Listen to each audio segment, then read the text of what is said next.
அம்மா தாயே, ஏதாவது சோறு தண்ணி ஏதாவது இருந்தால் போடுங்கம்மா. காலையிலேருந்து அலைஞ்சு காலெல்லாம் வலிக்குது. என்னது சுற்றி சுற்றி கால் வலிக்குதா? ஏமா மணி 7 தான் ஆகுது, இன்னும் வாச கூட கூட்டல. காலையில தட்டு தூக்கி வந்துறீங்க. உங்க மூஞ்ச பார்த்து விடிஞ்ச மாதிரி தான். ஆமாம், இவ பெரிய ஐஸ்வர்யராயே என்ன சொல்ல வந்துட்டா. போய் கண்ணாடி பாரு போடி. பிச்சைக்காரிக்கு கொழுப்ப பாரு. இங்கே எதுவும் தேராது போல இருக்குது. இங்கே இருக்கிறதா நமக்கு மேலே பிச்சை எடுக்கிறதா இருக்குது. வேற எங்கேயாவது போவோம். அப்பா, வீட்டை பார்த்தாலே ஏதோ போடுவாங்க போல இருக்குது. இந்த வீட்டை போய் பார்க்கலாம். அம்மா தாயே, ஏதாவது சுடுசோறு இருந்தால் போடுங்கம்மா. அம்மா கூப்பிட்றது காதில் கேட்கலையா?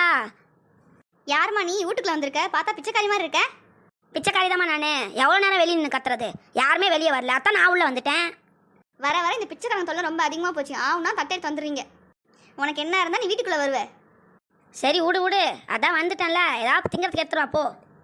சரிம்மா, இங்கே நில்லு, எடுத்துட்டு வரேன். வீடை பார்த்தா நல்லா வசதியாக இருக்க மாதிரி